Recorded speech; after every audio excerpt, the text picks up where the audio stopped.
दिल मिलल धड़कन मिलल,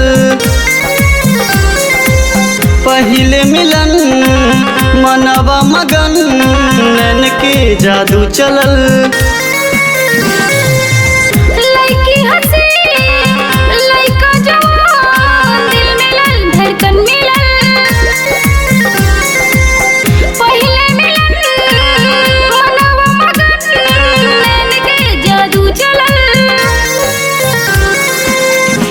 एगो नाजुकले देखबम रखली, एक उनकर विचार हो गइल।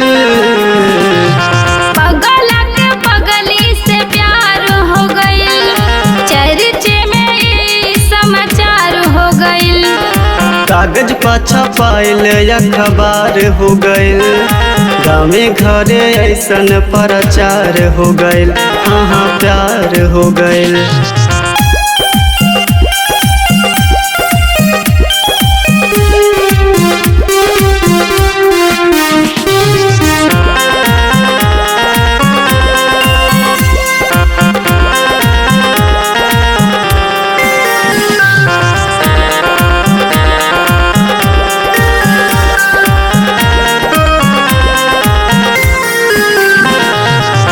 क्षण भर दूर ना रहल जाला, प्रीत गजब रंग रोगी, प्रीत बनावे रंग के राजा, प्रीत बनावे जोगी।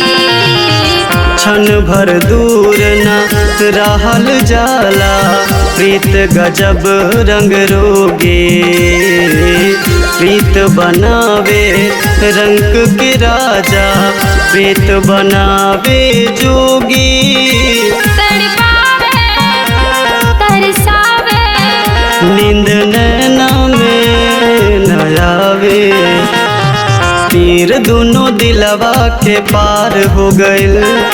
गाँवे घरे ऐसन प्रचार हो गइल, पगला के पगली से प्यार हो गइल। चर्चे में ई समाचार हो गइल। हाँ प्यार हो गइल।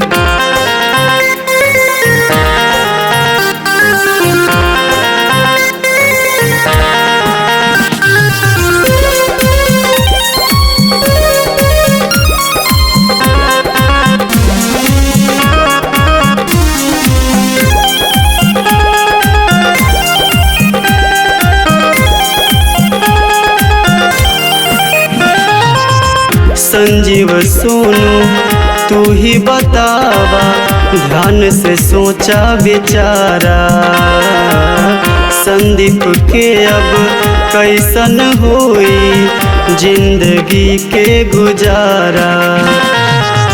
जान जिंदगिया तू ही बतावा, ध्यान से सोचा विचारा, संदीप के अब कैसन होई जिंदगी के गुजारा। कोई हानि परेशानी सहले कहतानी, प्यार में पंछी फरार हो गइल। गाँवे घरे ऐसन प्रचार हो गइल, पगला के पगली से प्यार हो गइल। चर्चे में ई समाचार